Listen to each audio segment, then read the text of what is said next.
মুখে সবাই তাকিয়ে তাকিয়ে সিপাহী বিদ্রোহ। আগুন হয়ে সারাটা দেশ ফেটে পড়লো আগে।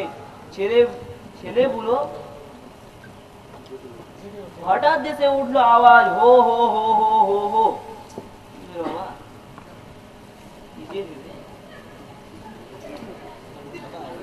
ছেলে বুড়ো জেগে উঠলো 90 সন আগে। নদীপুরে আব্দুল্লাহ ভাই,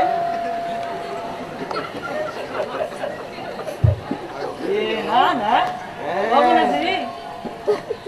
এই তো ভাই, বাড়িতে কই সব? এই যাই নাকি বলো?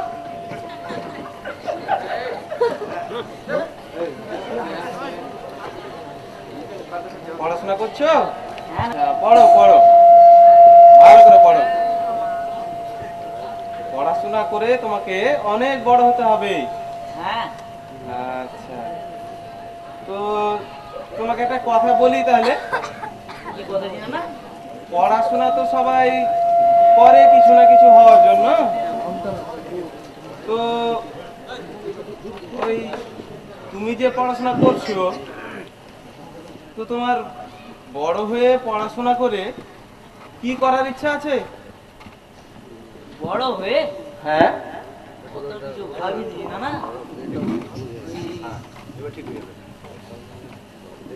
তাও তো কিছু ভেবেছো? হ্যাঁ, ওই ডাক্তার হবো। ডাক্তার হবা? হ্যাঁ। ডাক্তার হতে চাইছো কেন তুমি? আমি ওই ডাক্তার হলে গরিব মানুষদের বিনা পয়সায় চিকিৎসা করতে পারবো, তাদের নিজের হাতে সেবা যত্ন করতে পারবো। হ্যাঁ, কথাটা তো তোমার ঠিকই, উদ্দেশ্যটা বেশ ভালোই, কিন্তু ওই যারাই ডাক্তার হওয়ার ইচ্ছা রাখে, ডাক্তার না হওয়ার আগে কিন্তু ওরকমটা ভাবে, বুঝতে পেরেছো? কিন্তু যখন ডাক্তার হয়ে যায় তারপরে আর ওই ভাবনা চিন্তাটা কাজ করে না। তোমাকে আমি, আমার ওখানকার একটা ডাক্তার আছে, ডাক্তারের একটা তোমাকে আমি গল্প বলছি, তুমি গল্পটা শুনো। হ্যাঁ, নেক্সট মফিজুল ইসলাম।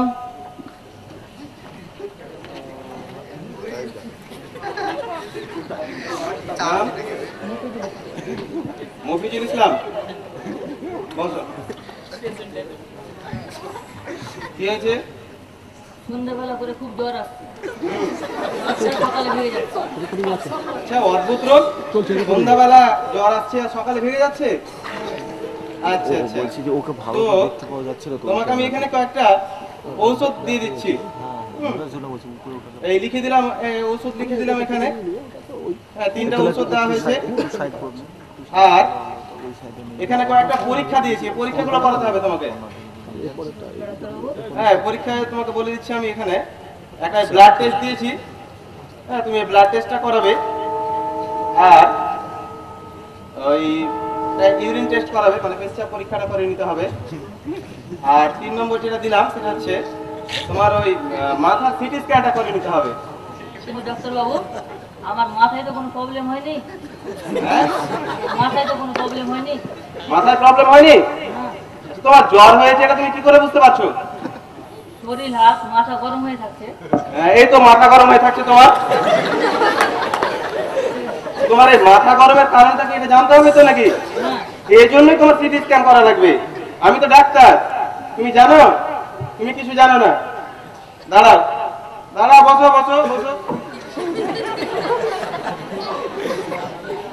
এইদিকে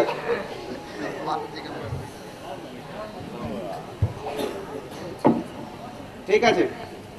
হ্যাঁ, এখানে দিয়ে দিলাম, সব লিখে দিয়েছি।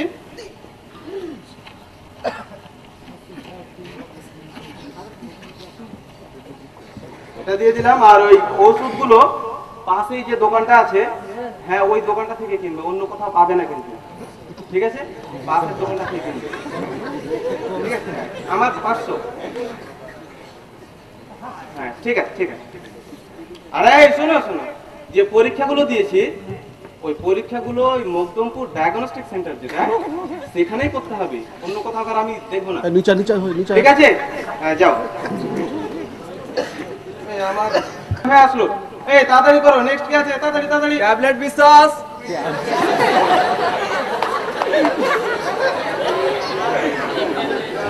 নাম কি?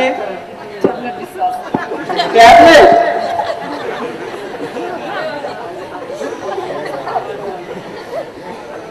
কি হয়েছে, প্রবলেম কি? পেট ব্যথা? আচ্ছা ঠিক আছে, এখানে আমি কয়েকটা ট্যাবলেট লিখে দিয়েছি।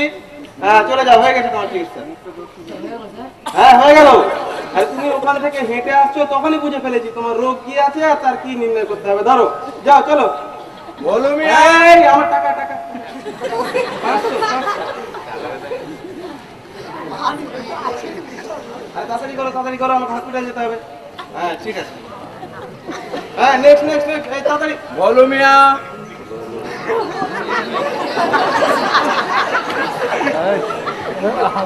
নাম কি? ভোলু মিয়া। ভোলু, ভোলু মিয়া। আচ্ছা হ্যাঁ, প্রবলেম? প্রচন্ড গ্যাস।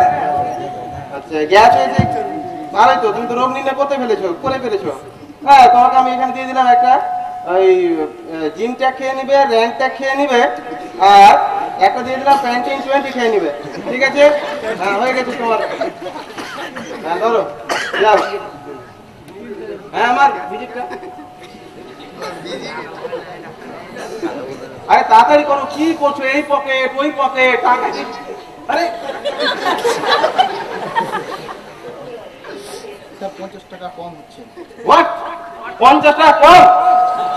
এটা কি আমি মুদিখানার দোকানদার নাকি? লিখে রাখবো 50 টাকা, পরের দিন তুমি আসবে আবার আমি তোমার কাছে চাইবো। স্যার ভাড়া লেগে এটা গেল। চেম্বার, তুমি জানো না? আসার সময় ভাড়া লেগে গেল। যাও এখান থেকে। আমাকে উঠতে হবে।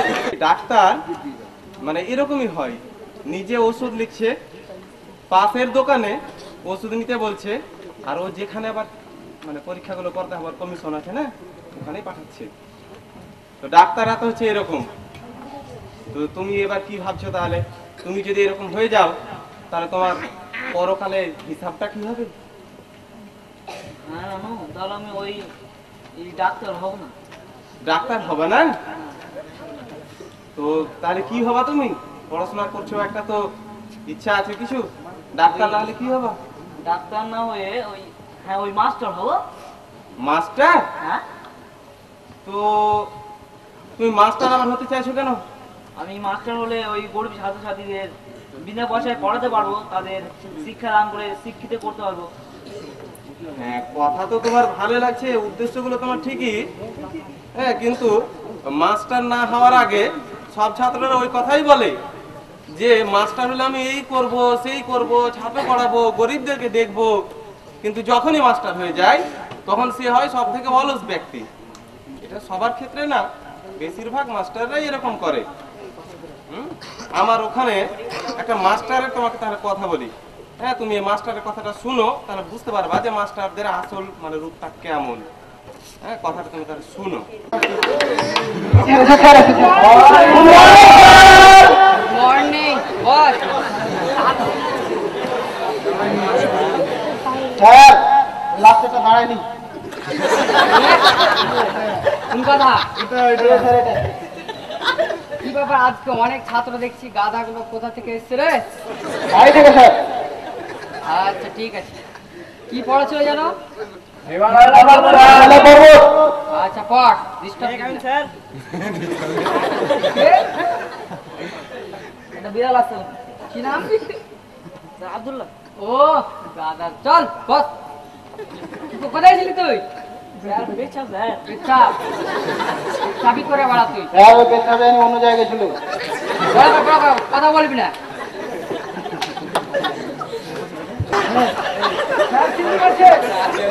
একটা গাধা একটা গরু। বাইরে চল তোকে দেখছি। বাড়াইতে হবে, দেবের সিনেমা লাগাইছে।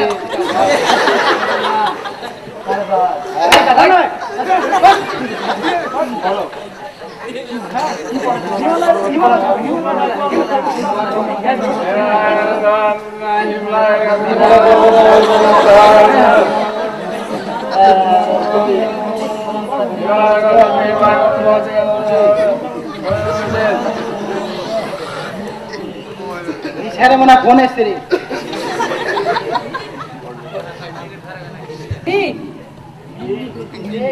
হিন্দি মানে বুঝতে না স্যারের বহু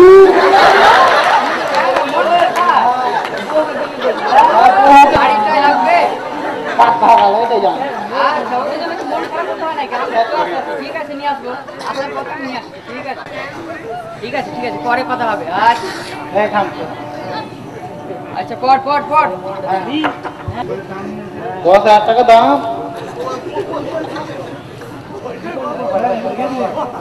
হিমালয় পর্বতে আচ্ছা, হলো পড়ালো, অনেক পড়লি। আচ্ছা, বল তো। দাঁড়া, দাঁড়া। বল, হিমালয় পর্বতমালা উচ্চতা কত? হিমালয় পর্বতমালার উচ্চতা স্যার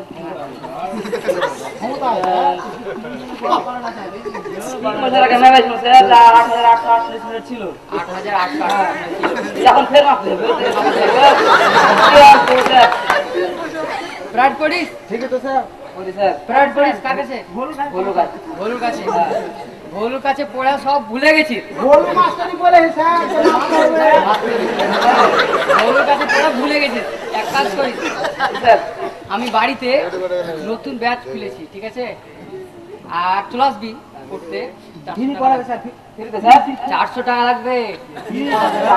না, নাহলে পাস করতে পারবি না। 2.5 বছর থেকে একই ক্লাসে আছি।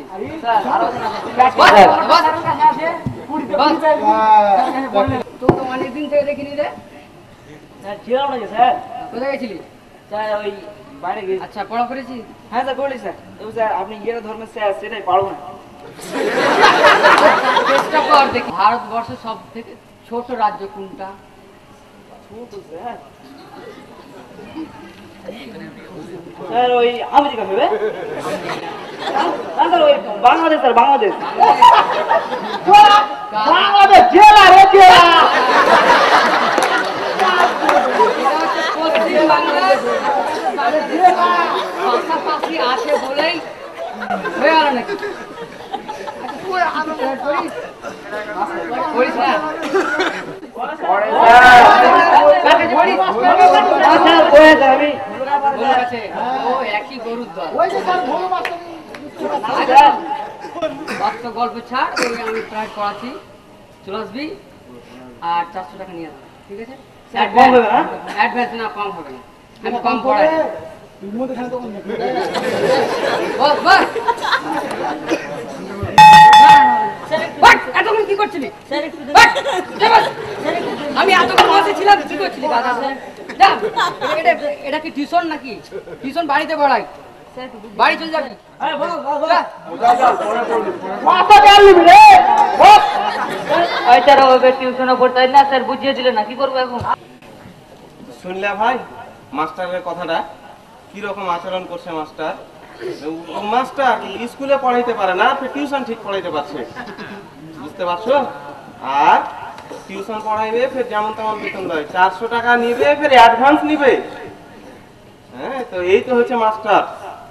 তো সব মাস্টাররা যদিও করে না, কিন্তু বেশিরভাগ মাস্টাররা এরকম মানে আদর্শে তারা মানে হয়। তুমিও যদি এরকম মানে ছাত্রদেরকে উপকার করার পরিবর্তে শোষণ করতে থাকো, তাহলে পরকালে তুমি আল্লাহকে জবাবটা কি দিবে? ওই ডাক্তার হও না, হ্যাঁ ওই মাস্টারও হও না আমি। ডাক্তার মাস্টার কোনটাই হবে না? হ্যাঁ তো তাহলে কি হবে তাহলে তুমি? তাহলে ওই হ্যাঁ ওই রাজনৈতিক নেতা হয়ে যাবো। রাজনীতিক নেতা?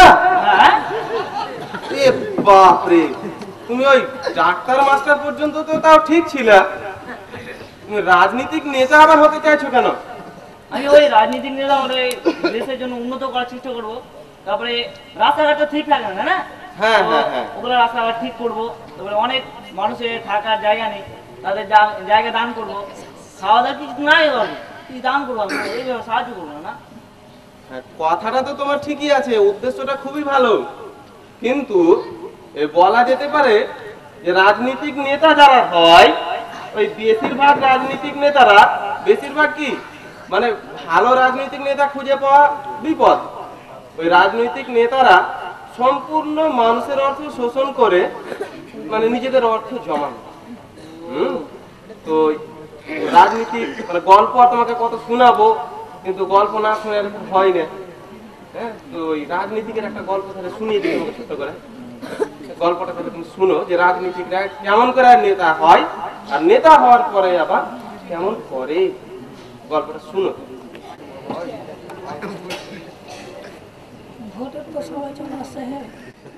হ্যাঁ দাদু, ঠিক কথা কয়েছো তুমি। এবার কোন শালাকে ভোট দিব না আমরা, দেখাই পাওয়া যায় 5,000 যখনই ভোট আসে। কালকে রাতে দেখনু আগে বাড়ির পাশে ঘুঁতুর বাপ নাই, ওর কাছে শোনো রাতে রাতে ওরা কি করে বেড়েছে জানো, কয়ে বেড়েছে যে ভোটটা আমাকে দিও। কাউ কি ভোট দিব না এবার। আমার তো বেকার ভাতাটা হলো না। আর আর ওখানকার রাস্তাটা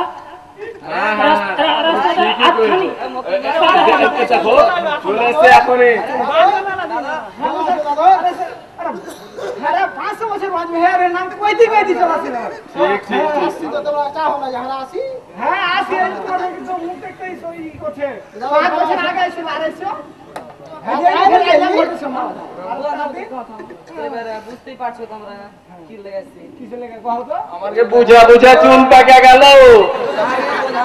ভোটে দাঁড়িয়েছে, তো তোমরা এবার ভোটটা দিও।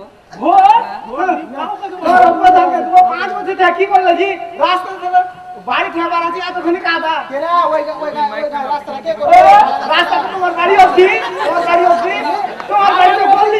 গায়ের রাস্তা করতে পারলা না, তোমার বাড়ির ভিতরে রাস্তা ঢুকিয়ে দিলে।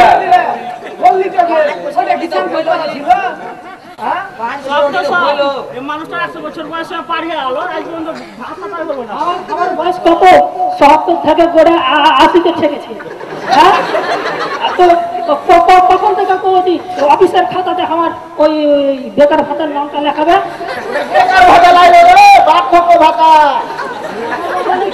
মানে বুঝতে পারো না, বুড়া মানুষের আগে দেয় ওটা টাকা সরকার থেকে। তো কখন হবে ওটা? না না, তোমার নাম আমরা পাঠিয়ে দিয়েছি, ঠিক আছে? তোমরা তাড়াতাড়ি পেবে তোমার টাকা। এটা তো লিস্টটা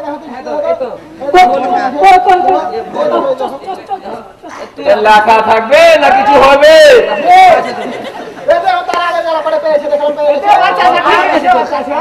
তোমার চাচা হলো ওই লেগে পেয়েছে। চাচার নামটা আগে হয়ে গেছিল।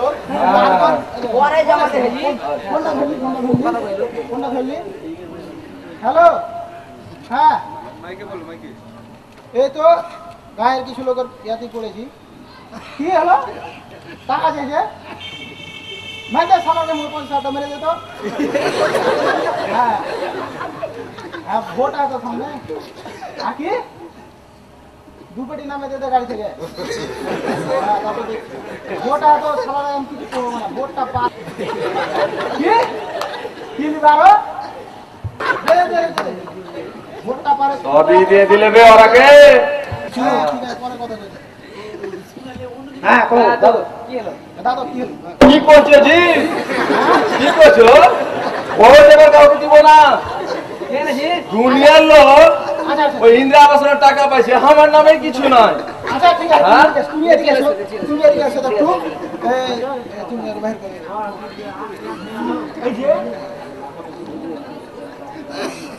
এই যে ওরা ওরা জি যে বেশি কথা বলে না, দিলে বাস কিউটিও।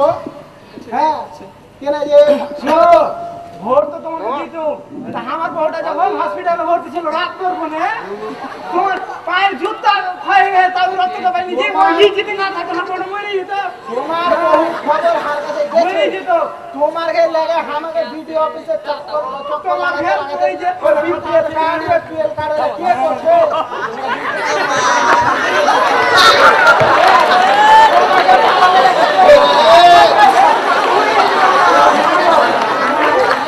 কি হলো?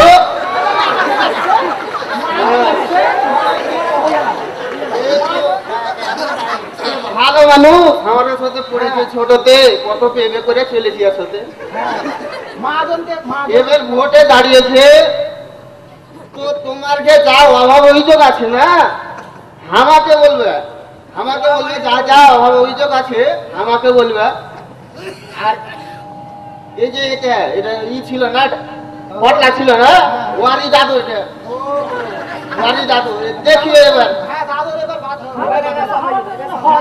এবার দেখিও। আর খালি ভোটটা দাও দেখিও তোমার দিকে দেখে নিব আমরা সব দিকে দেখে নেবো। হ্যাঁ, আর অন্যদিকে যাও, ফের ক্যাম্পিং করতে হবে, তো অন্যদিকে যাও। হ্যাঁ, দেখে নেবো সব দিকে। শুনলা রাজনীতিকের কাহিনী।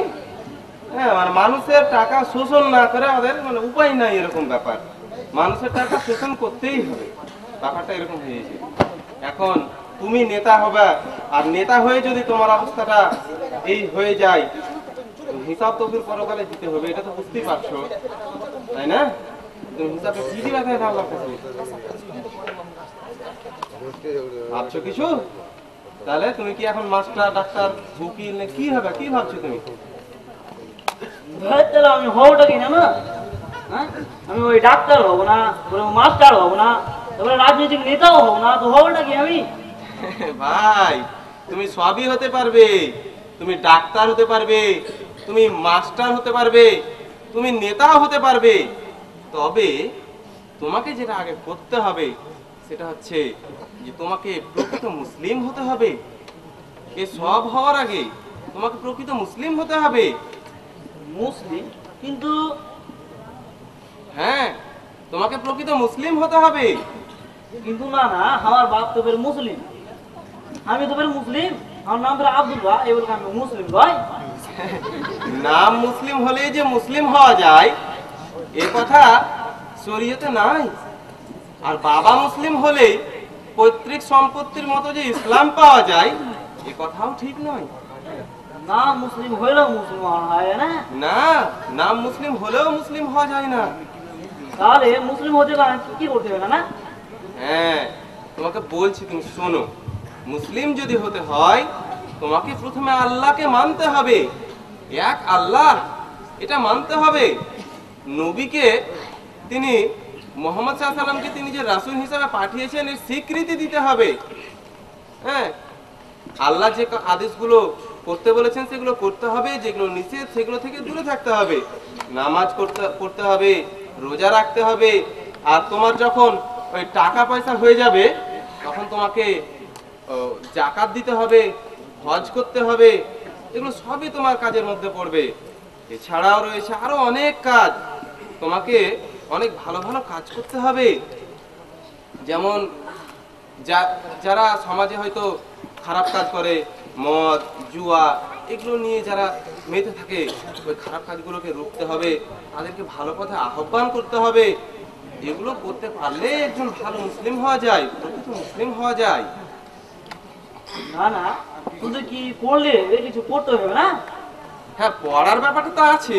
তুমি যেহেতু ছাত্র কিনা, ওই আমি যখন আসলাম তখন কি যেন পড়ছিলে, এটা কি একটা ছিল যেন? কবিতা? হ্যাঁ হ্যাঁ হ্যাঁ, কবিতা পড়ছিলে। তো এগুলো তো তোমার একটা ক্লাসের পড়া, এগুলো তো পড়তেই হবে। এগুলো না পড়লে তো তুমি শিখতে পারবে না, জ্ঞান অর্জন করতে পারবে না, এটা তো পড়তেই হবে। তার সাথে সাথে যেটা আরো করতে হবে সেটা হচ্ছে যে তোমাকে কোরআন পড়তে হবে, তোমাকে হাদিস পড়তে হবে। তোমাকে মানে বর্তমানে অনেক বাংলা লেখকের বা বিদেশি লেখকের বাংলায় অনুবাদ বেরিয়ে গেছে, কোরআন হাদিসের অনুবাদ। এই কোরআন হাদিসের অনুবাদগুলো তোমাকে পড়তে হবে, জ্ঞান অর্জন করতে হবে। আমাকে এত কিছু পড়তে হবে? হ্যাঁ ভাই, কেননা আল্লাহ তাআলা কোরআনে বলেছেন ইকরা বিসমি রাব্বিকাল্লাযী খলাক, অর্থাৎ পড়ো তোমার প্রভুর নামে যিনি তোমাকে সৃষ্টি করেছেন, তাই না? কোরআনের যেহেতু প্রথম বাণী পড়ো, তাই আমাদেরকে পড়তেই হবে, না পড়ে উপায় নাই, তাই না? আর ওই যেটা ভুলে গেছিলাম বলছি, যে তোমাদের দিকে ওই ইয়ে হয় না, ইজতেমা হয় না? ইজতেমা? ইজতেমা? হ্যাঁ হ্যাঁ হ্যাঁ, হয় হয় হয় হয়। হ্যাঁ, তো তুমি সেখানে যাও? না, ওখানে যাই না। তুমি তো এটা একটা ভুল করে দিয়েছো। হ্যাঁ তুমি এটা এটা ঠিক করো, তোমার ওখানে যাওয়া উচিত। আমি দেখেছি আমার ওখানে পাড়ায় পাড়ায় মহল্লাতে ছেলেরা ইজতেমা করে, তো দেখেছি যারা ইজতেমা করে তারা খুব আদর্শবান, খুব ভালো ছেলে ওরা। আর ফের ওদের রেজাল্ট জানো স্কুলে ফার্স্ট নয় সেকেন্ড এরকম, মানে ভালো ভালো পজিশনে ওরা। তো তোমার কিন্তু ওই ইজতেমাতে যাওয়া উচিত। তো ওখানে আদর্শ মানুষ হওয়ার তুমি পরিবেশ পাবে, বুঝতে পারছো? ঠিক আছে না না, আমি তাহলে তোমার ওই কতগুলো মেনে রাখার চেষ্টা করব। তারপরে আমি ওই নামাজ পড়বো, রোজা করব, তারপরে পাশাপাশি কোরআন হাদিসও পড়বো। হ্যাঁ ভাই। আর ওই ইসলামেও যাবো যাতে আমি একজন পরিচিত মুসলমান হতে পারি। হ্যাঁ হ্যাঁ, তোমাকে এগুলো সবই করতে হবে। আর তুমি যদি প্রকৃত মুসলিম হয়ে জীবনকে পরিচালনা করো, তারপরে যখন তুমি ডাক্তার হবে, তারপরে যখন তুমি মাস্টার হবে, তারপরে যখন তুমি কোনো নেতা হবে, সব জায়গাতেই তোমার মান বজায় থাকবে। তুমি প্রকৃত ডাক্তার হতে পারবে, তুমি আদর্শবান শিক্ষক হতে পারবে, তুমি ভালো জননেতাও হতে পারবে, বুঝতে পেরেছো? তাহলে তোমার আগে কাজ হচ্ছে প্রকৃত মুসলিম হওয়া। ঠিক আছে ভাই, তা আমি ওই একটু যেতে হবে ওখানে, তো দেরি করবো না। তুমি আমার কথাগুলো কিন্তু মনে রাখবে। হ্যাঁ না না, হ্যাঁ। আর ওই কোন ক্লাসে পড়ছিলে জানো তুমি? এবার 4 ক্লাসে পড়ছি না। করে? হ্যাঁ। আচ্ছা আচ্ছা, তো ঠিক আছে, তুমি ভালো করে পড়াশোনা করো কিন্তু। হ্যাঁ, তুমি যদি এবার ফার্স্ট হতে পারো।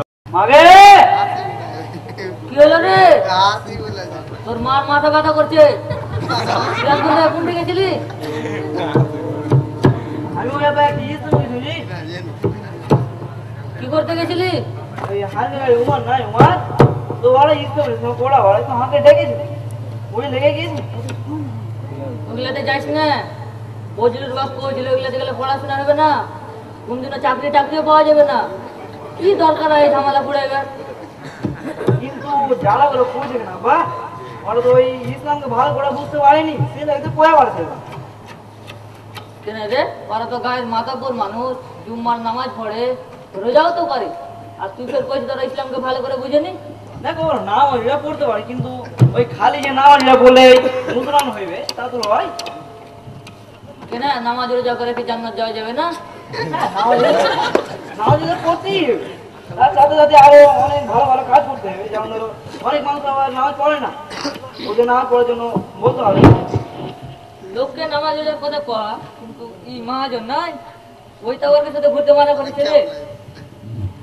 কিন্তু বড়দের বুঝবি না তো ওদের উপর কোন দোষ ঢুড়ে পাইনি আমি। দেখ চাচ্ছিস যা, কিন্তু ওর খাতা টাতা তত নাম টাম গলা লাগাইস না।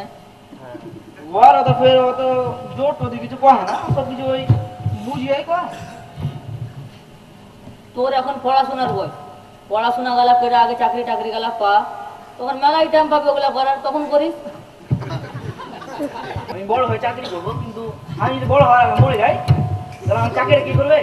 আর আলাদাদের যুবকদের খাতা আলাদাভাবে থাকে, তখন আমার ওই হিসাবটা কি দেবে জি? পড়াশোনা মানুষ, তাহলে ওরা মানাফের কেন করছে রে? ওরা বুঝা সুঝা মানুষ হইতে পারেনি, কিন্তু ওই কোনো হাতে যে ভালো করে বুঝবে ওরা বুঝতে পারেনি, সেই লেগে ওগুলো কয়ে পারে। তাও বাবা দেখে শুনে চলিস, কখন কি হয় পাওয়া যায় না। যাচ্ছে এবার, হ্যাঁ শোন, এই সাইম ডাক্তারের কাছ থেকে তোর মার বেদনার ওষুধ গুলো আমি একটু মোবাইলের টাকা পাবো আনতে দেবো। এক আল্লাহ যদি এক না হবে বিশ্ব তবে কেমনে রবে? দুজন যদি আল্লাহ হন দুইয়ের মাঝে চলবে রন। বাজি তার তো। আসসালামু আলাইকুম আব্দুল্লাহ ভাই। আরে ওয়ালাইকুম আসসালাম। আব্দুল্লাহ ভাই যে কেমন আছো বলো? আলহামদুলিল্লাহ আমি খুব ভালো আছি, আর তোমার খবর? আমি খুব ভালো আছি। বসো বসো। তো ভাই বাড়িতে সবাই ভালো আছে? বাড়িতে তো ওই ভালো বলতে মাটা একটু অসুস্থ আছে তো, জি জি। তাই জন্য। ও, তোমার পড়াশোনা কেমন চলছে? হ্যাঁ পড়াশোনা আলানোর মতো খুব ভালো চলছে। জি। তো যেটা বলছিলাম যে কিছুদিন আগে যে তুমি বলছিলে যে তোমার ওই পড়াশোনার ম্যাথের বিষয়টা একটু সমস্যা চলছে, তো সমস্যাটা সমাধান হয়েছে? ম্যাথের বিষয় ও হ্যাঁ হ্যাঁ হ্যাঁ সেটা তো অনেক দিন আগে শর্ট হয়ে গেছে। আচ্ছা, আলহামদুলিল্লাহ। তোমাকে যেটা বলছিলাম, নামাজ তো আমার ঠিকঠাক চলছে ভাই। এই নাচ তুলতে গেলে মানে ওই ধরতে গেলে বাজেটটা একটু ছুটে যাচ্ছে। ও, দেখো ভাই, আল্লাহ প্রতিটি মানুষের উপরে 5 ওয়াক্ত নামাজকে ফরজ করেছেন। আর তুমি তোমার ইচ্ছা মতো 5 ওয়াক্তের মধ্যে 3 ওয়াক্ত পড়বে, 2 ওয়াক্ত ছাড়বে, এরকম নামাজ কিন্তু আল্লাহ গ্রহণ করবে না। কারণ আল্লাহ বলছেন ফাওয়াইলুল লিল মুসাল্লিন, ওই সব নামাজীদের জন্য ওয়াইল নামক জাহান্নাম। কারা? আল্লাযীনা হুম আন সালাতিহিম সাহুন, যারা লোক দেখানো নামাজ পড়ে, অর্থাৎ নামাজে শৈথিল্য প্রদর্শন করে, তাদের নামাজ পড়ে কোনো লাভ নাই। নামাজ পড়েও তারাকে জাহান্নামে যেতে হবে। তো দেখো ভাই, তোমাকে যেটা বলছিলাম যে নামাজগুলো ঠিকঠাক পড়তে হবে। তাছাড়া আল্লাহ নবী সাল্লাল্লাহু আলাইহি সাল্লাম বলেন যে যারা ইশারে এবং ফজরে নামাজে আসলো না, তারা হচ্ছে মুনাফিক। তাদের মধ্যে মুনাফিকের চরিত্র বর্তমান, আর মুনাফিকদের স্থান হচ্ছে খুব ভয়াবহ। মুনাফিকদেরকে জাহান্নামের সবচেয়ে নিকৃষ্টতম জাহান্নামে নিক্ষেপ করা হবে। ভাই, নামাজগুলো ঠিকঠাক পালন করতে হবে।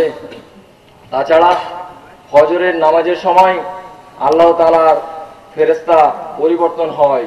যে ফেরেশতা একবার আসে, সেই আর দ্বিতীয়বার কোনোদিনই সুযোগ পাবে না। আর তোমাকে যদি দেখে যে তুমি ভোরবেলা উঠে নামাজ পড়ছো, সেই ফেরেশতারা মহান আল্লাহর নিকটে গিয়ে সাক্ষী প্রদান করবে, হে আল্লাহ, আপনার অমুক বান্দাকে আমি দেখে এসেছি, আমি সাক্ষ্য দিচ্ছি সে নামাজ পড়েছে ভোরবেলা উঠে। তো বলছিলাম ভাই, তোমাকে একটি কথা বলছিলাম। কি কথা জি? ওই আজকে কেচুয়াহি মসজিদে কোরআন হাদিসে কিছু আলোচনা আছে, তো ওখানে তোমাকে যেতে হবে। আমাকে যেতেই হবে? হ্যাঁ, আজকে মাগরিবের নামাজ ওখানেই পড়তে হবে। আল্লাহু আকবার, আল্লাহু আকবার, আশহাদু আল্লা ইলাহা ইল্লাল্লাহ,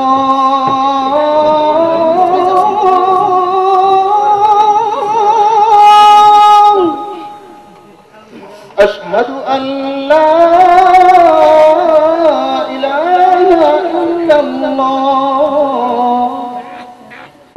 দেরি করছে মনে হচ্ছে। আব্দুর রহিম ভাই আছে, দেরি করছে।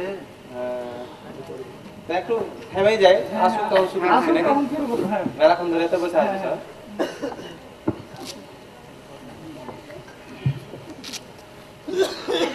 চলো আসবে এখন। আসসালামু আলাইকুম।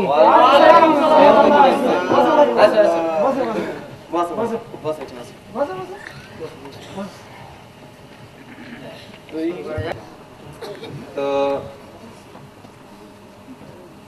আসসালামু আলাইকুম।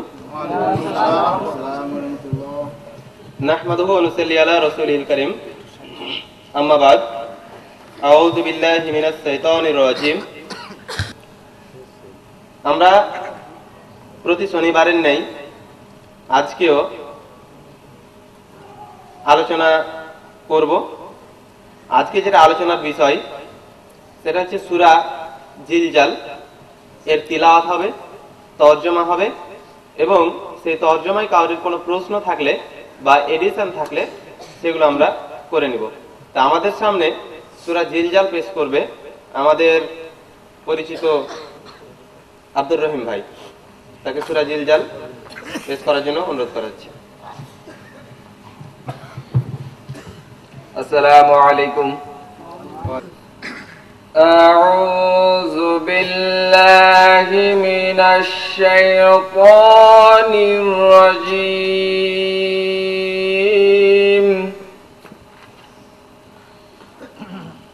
বিসমিল্লাহির রাহমানির রাহিম।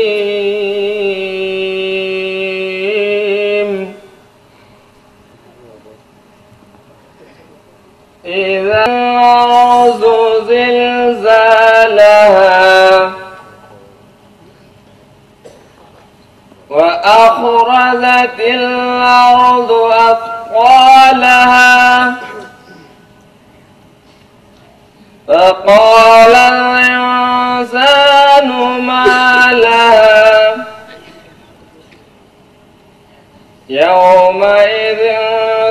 تحدث أخبارها بأن ربك أوحى لها يومئذ يصدر الناس أشتاتا ليروا أعمالهم عمل مثقال ذرة خيرا يره ومن يعمل مثقال ذرة شرا يره তেলাওয়াতকৃত আয়াতগুলির তর্জমা এরকম। দয়াবান মেহেরবান আল্লাহর নামে শুরু করছি। পৃথিবী যখন প্রকম্পনে প্রবলভাবে কম্পিত হবে এবং পৃথিবী যখন তার ভারসাম্য বাইরে বের করে দিবে এবং মানুষ বলবে এর কি হলো, সেই দিন পৃথিবী তার বৃত্তান্ত বর্ণনা করবে, তাকে আদেশ করবেন। সেই দিন মানুষ ভিন্ন ভিন্ন দলে বের হবে, কারণ তাদেরকে তাদের কৃতকর্ম দেখানো হবে। কেউ অনপরিমাণ সৎকর্ম করলেও তা সে দেখতে পাবে, এবং যদি কেউ অনপরিমাণ অসৎ কর্ম করে তাও সে দেখতে পাবে। ধন্যবাদ আব্দুর রহিম ভাইকে তার সুমধুর কণ্ঠে আমাদের সামনে তেলাওয়াত পেশ করার জন্য, সাথে আমরা তর্জমাটিও শুনেছি। তো আশা করি ভাইরা বুঝতে পেরেছেন। তারপরেও আমরা যেহেতু প্রশ্ন উত্তরের একটা অবকাশ রাখছি, তাই সময় দেওয়া হচ্ছে। কোনো ভাই প্রশ্ন করতে চাইলে বা এডিট করতে চাইলে করতে পারেন। তো আমার একটা প্রশ্ন ছিল।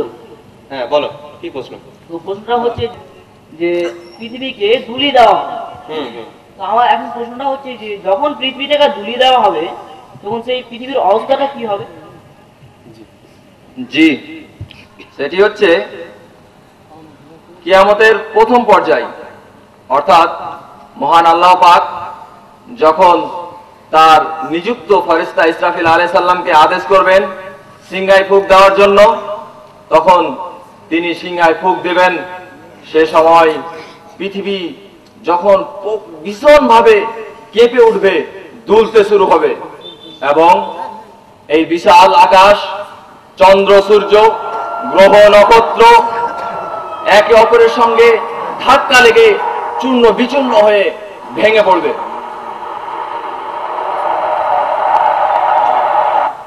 পর্বত সমূহ ধ্বনিত পশমের ন্যায় উড়ে বেড়াতে থাকবে, আর সেই সময় সমস্ত মানব, সমস্ত প্রাণী জগৎ মৃত্যুবরণ করবে। সে সময় গর্ভধারিণী মায়ের গর্ভ খসে পড়বে, অথচ সে টের পাবে না। এইভাবে কিয়ামতের প্রথম পর্যায়টা সংগঠিত হবে। জি ভাই, আশা করি বুঝতে পেরেছেন। তো আর কারো কোনো প্রশ্ন আছে? আমার একটা প্রশ্ন আছে। হ্যাঁ বলো ভাই। আব্দুর রহিম ভাই তার বক্তব্যে বললেন যেটা হলো কিয়ামতের প্রথম পর্যায়। হ্যাঁ হ্যাঁ, তো আমার প্রশ্নটা হলো কিয়ামতের প্রথম পর্যায়ের পর কি হবে? আচ্ছা, তো ভাই উত্তরটা দিতে হবে। জি আলহামদুলিল্লাহ, ভাই প্রশ্ন করেছেন কিয়ামতের দ্বিতীয় পর্যায়ে কি হবে।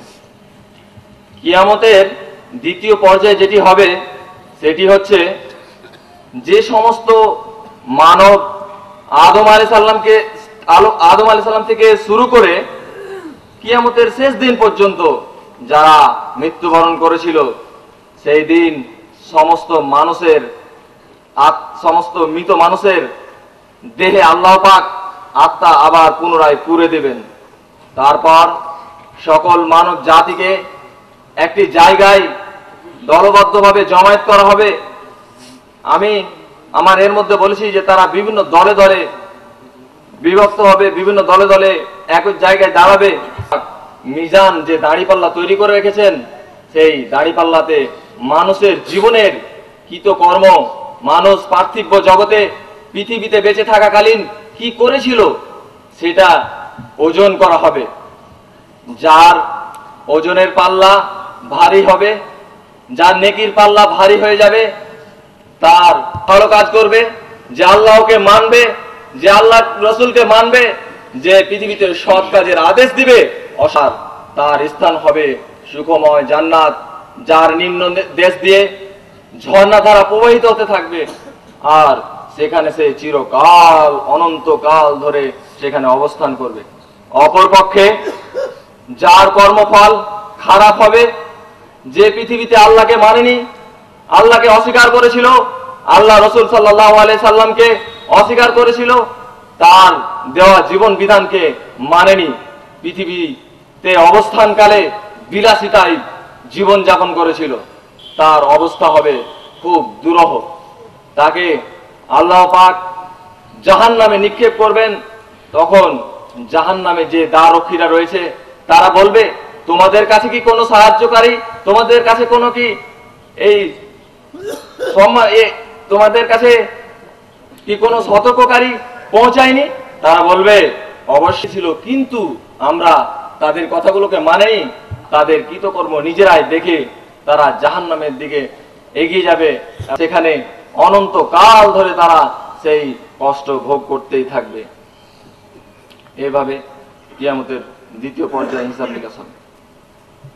জি, তা আশা করি ভাই বুঝতে পেরেছে। আমরা আর কোনো প্রশ্ন আছে কারণ নাকি? হ্যাঁ, আমার একটা প্রশ্ন ছিল। হ্যাঁ, কি প্রশ্ন? যখন ওই আখিরাতে আল্লাহ পাপী বান্দাকে ধরে বলবে যে তুমি এই খারাপ কাজ করেছো, খারাপ দেখিয়ে বলবে যে তোমার স্থান এখন জাহান্নাম, তখন সে যদি বলে যে না আল্লাহ, আমি তো পৃথিবীতে ভালোই কাজ করেছি, আমি এখন কেন জাহান্নাম যাবো, তখন আল্লাহ কি করবে? মানে তাকে কেমন করে দেখাবে যে সে পাপী, তাই তো? হ্যাঁ। আচ্ছা, তো ভাই উত্তরটা দিতে হবে। সেই দিন যখন হিসাব নিকাশ হবে, তখন পৃথিবীতে মানুষ যে জায়গায় যে স্থানে খারাপ কাজ করেছে সেই স্থানটা তার সামনে প্রেজেন্ট তুলে ধরা হবে।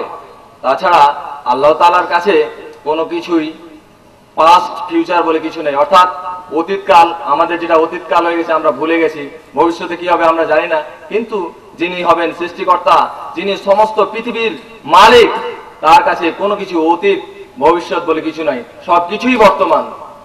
তিনি সেই ব্যক্তিকে সে যেই জায়গায়, যেই স্থানে, যেই সময় সেই পাপগুলো করেছিল, তাকে সেই জায়গাটায় তার সামনে তুলে ধরা হবে। আর সেই দিন প্রতিটি মানুষের মুখে মোহর মেরে দেওয়া হবে, তার মুখ দ্বারা কোনো কথা বলতে পারবে না সে, তার হাত কথা বলবে, তার পা সাক্ষী দেবে, তখন সে নির্দ্বিধায় মেনে নিতে বাধ্য হবে।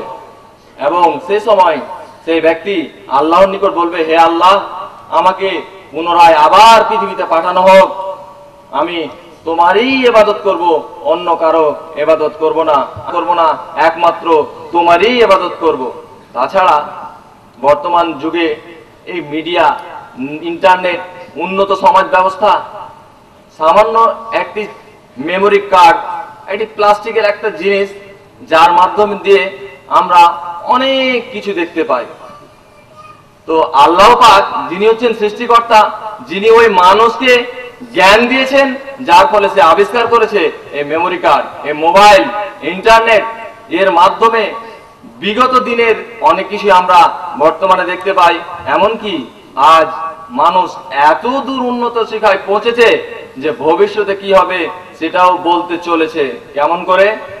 আজ মানুষ ঘোষণা দিচ্ছে আগামী 2000 এত সালে পৃথিবী ধ্বংস হয়ে যাবে, কিন্তু যে আল্লাহ মানুষকে জ্ঞান দিয়েছেন তিনি কি পারবেন না সেটা দেখাতে?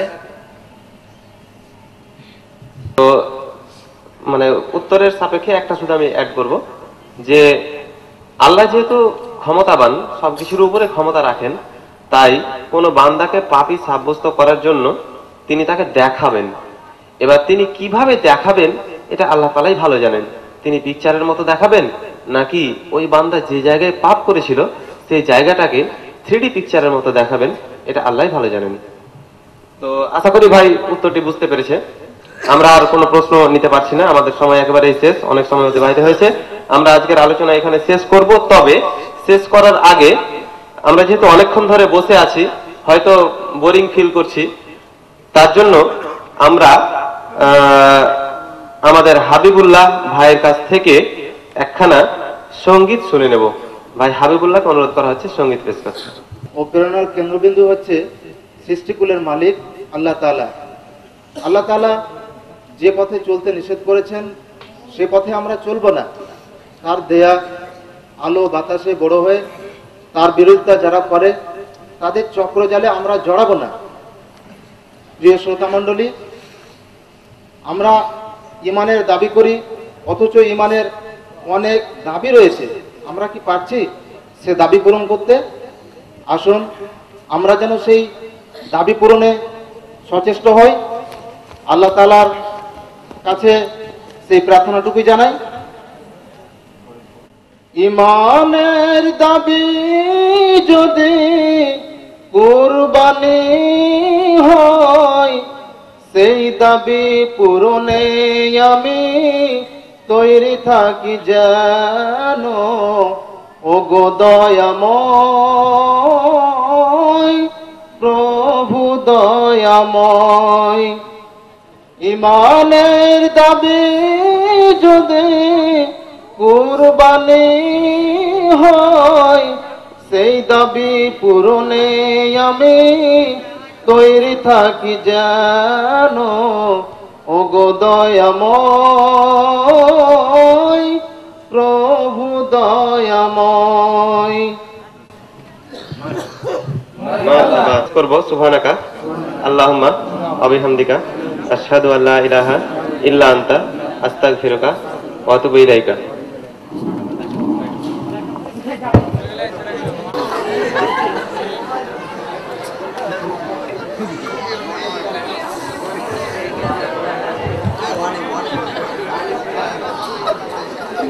সালার জমিটাতে এবার চক্কর লাগাতেই হবে।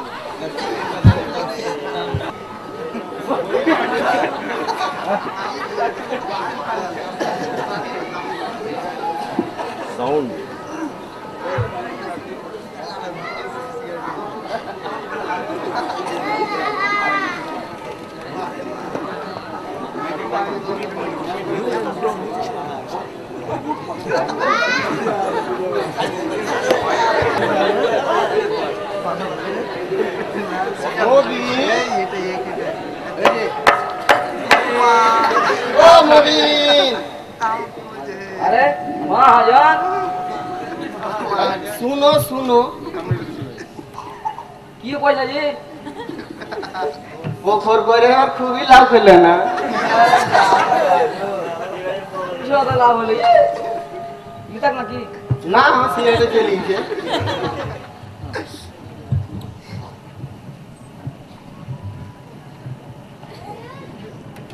কত লাভ করলে? লাভ মেলাই করেছি, সব বাস সাথী এই ধরো লাগবে মতো হবে। তাও তো তুমি করলে। আর কইছো লাভ এবার সালা ওই যে তুমি চক্করে তো ফাঁসে কেন? ওই লাগে অত হলো না লাভ। যাই হোক, বলে কথা ছাড়ো। তুমি যে বলছিলে যে জমি চক্করটাতে এই যে চক্করটা তো কথা মনে করিয়ে দিলে। সালা এবার চক্করটা খেলে নাকি? না তো পরে বলে না, এই তো শুনে নেবে। তুমি আমাকে এই দেখছো কি হতো ওটাই বুঝতে করে। তোমার টাইম আছে তাহলে দেবে, তোমার টাইম আছে। ঠিক কইছো। চিন্তা করিও না, ফের কোন আর চক্কর লাগিয়ে দিবে কোন জমিতে। ইয়ার কি করে না তো কোন ছেলে ছেলে ওদিকে ওইটা কথা কও। জানু যে তোমার টাকা শ্বশুরের বাড়ি, চাচা শ্বশুরের বাড়ি হ্যাঁ কি ছেলে লাগাইছি? সালা 3 বছর থেকে সালা 2 লাখ টাকা ব্যবসা লাগায়। 2 লাখ টাকা? হ্যাঁ। কি পয়সা লাগে? তার মধ্যে 1,30,000 দিয়েছে। ও বাকি 70,000 টাকায় 3 বছর থেকে দিছি করে গেছে। মানে খাবা কুত্তা পেয়েছে আমাকে। ঠিকই তো ভাই। লোককে কি কয় কত? সামনে ফের 10 বিঘের করে পোকা ঘুরতে হবে জি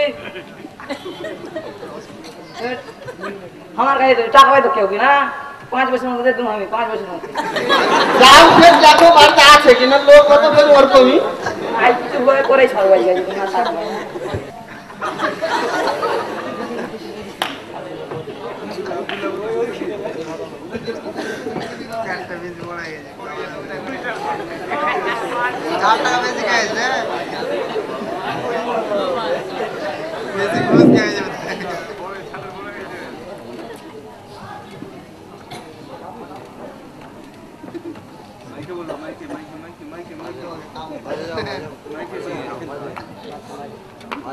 সামনের মাইকে সামনের দ্বিতীয় মাইকটা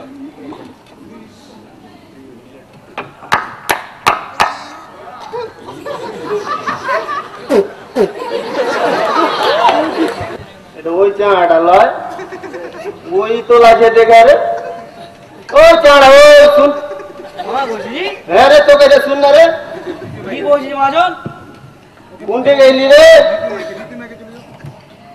ওই কি চাই মহাজন একটু পুরানো আলোচনা হইলো তো বলে গিয়েছিল ওয়ার্গের সাথে ঘুরছিস তুই সালারা দুনিয়ার বাপ সালারা মুখে দাঁড়িয়ে রাখছে আর লোকের সাথে বেমানি করে বেড়াচ্ছে না ভাবানি করে বেড়াচ্ছে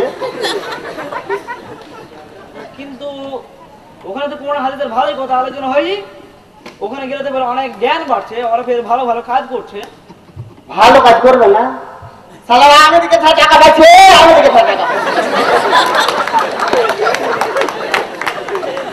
আমেরিকা থেকে টাকা পেয়েছে হ্যাঁ আমেরিকা থেকে টাকা পাচ্ছে কিন্তু হাই যত তুই জানি ওরা তো আমেরিকা থেকে টাকা পেয়েছি তুই কোথায় আমেরিকা টাকা পাই না তুই ভিতরকার খবর কি জানিস বাড়ির থেকে টাকা পাচ্ছে ওরা ওরা কোন জায়গায় টাকা পাইছে কি ওরা ওই তুই কি জানিস করা তাই না যারা অনেক দানশীল ব্যক্তি দান করে তারপরে তোমার ওই কোরবানি খাতে যারা টাকা থাকে না ওখান থেকে ওরা কালেকশন করে তারপরে তোমার এই ওরা নিজেরা নিজেকে দান করে তো তুমি যে বলছো যে ওরা ওই আমেরিকা থেকে টাকা পাইছে তো তোমার ওই প্রমাণটা কি আছে জি তুই এত ছোট চালা তোর প্রমাণ কিসে চাইছি রে কি কইছে ও কইছে আমরা কইছি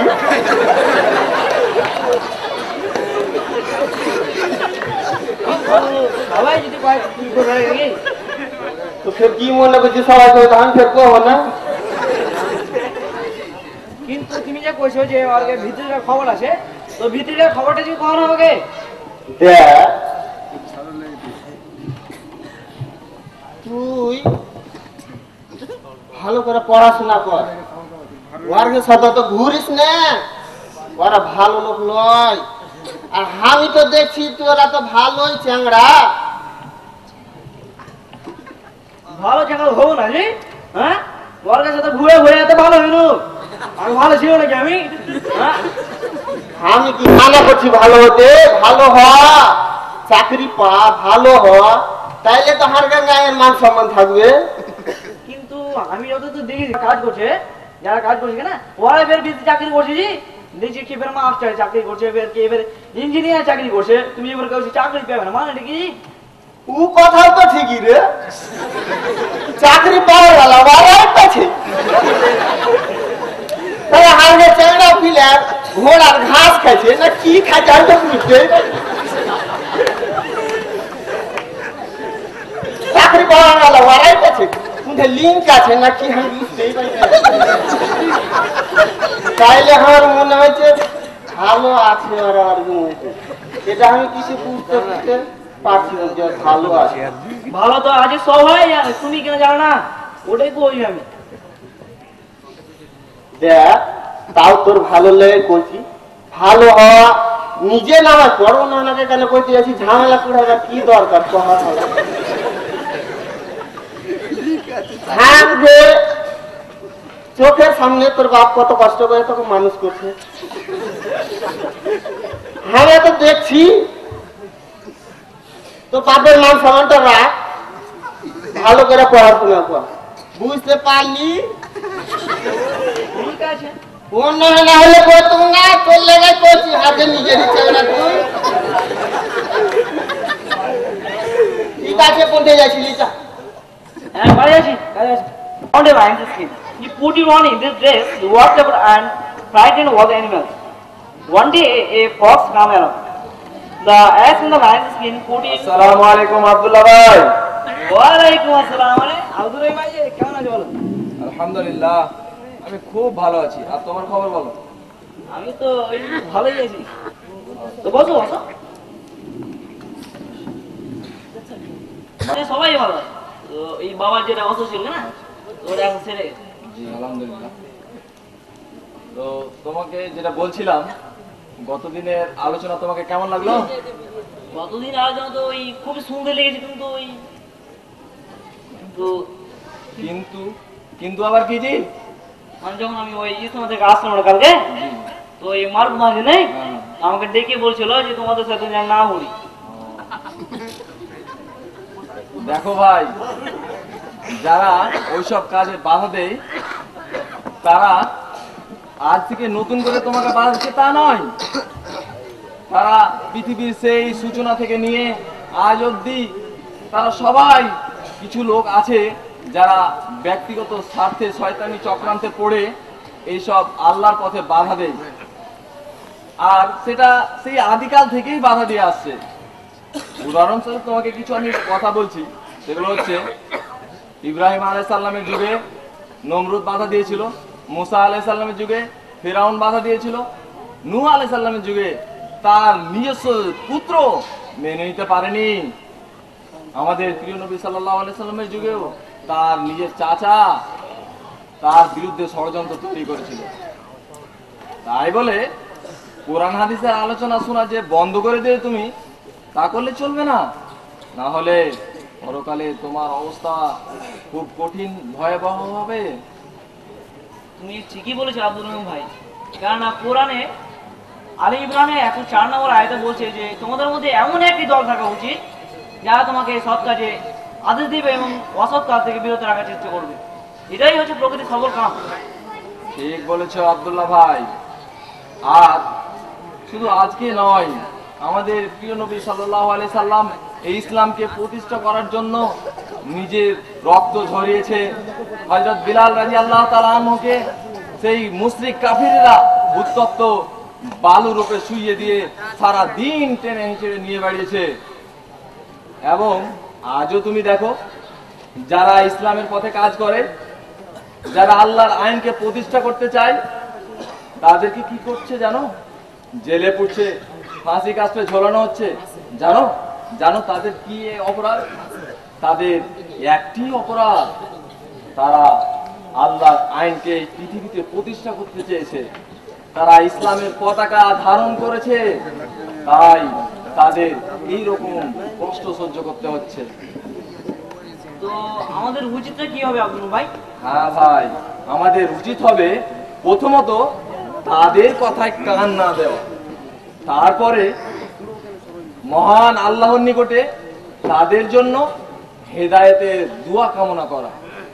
যেই মতো উমর রাদিয়াল্লাহু তাআলা আনহু মক্কায় সবচেয়ে বড় নেশাগ্রস্ত মাতাল ছিল, মহান আল্লাহ পাক যখন তাকে হেদায়েত দান করলেন, তখন আমাদের প্রিয় নবী সাল্লাল্লাহু আলাইহি সাল্লাম বললেন, হে উমর, আমার পরে যদি কেউ নবী হতো তাহলে তুমিই হতে।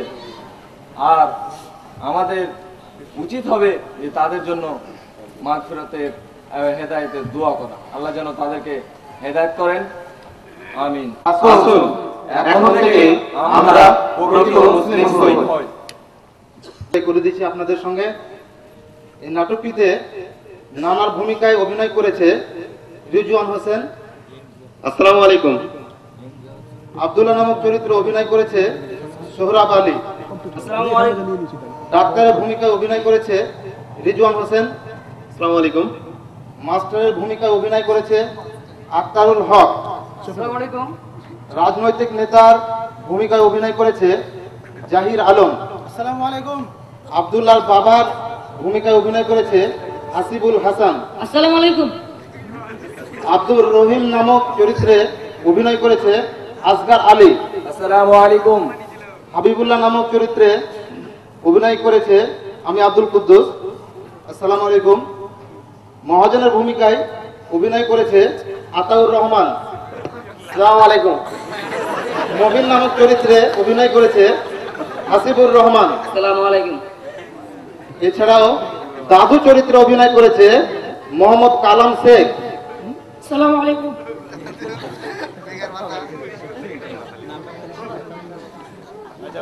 এতক্ষণ আপনারা ধৈর্য সহকারে আপনাদের আকাঙ্ক্ষিত এই নাটকটি শুনলেন এবং আমাদেরকে যথেষ্ট সাহায্য করেছেন, সহযোগিতা করেছেন, তার জন্য আমাদের তরফ থেকে আপনাদেরকে অনেক অনেক ধন্যবাদ।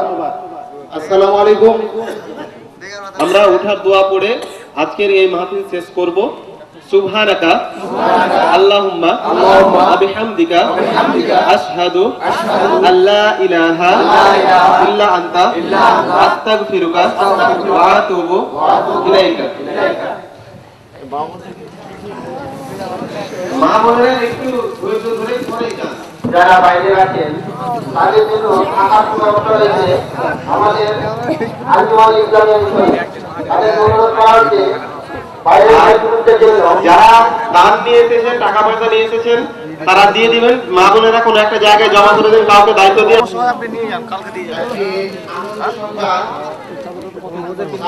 না সে ঠিক আছে, কিন্তু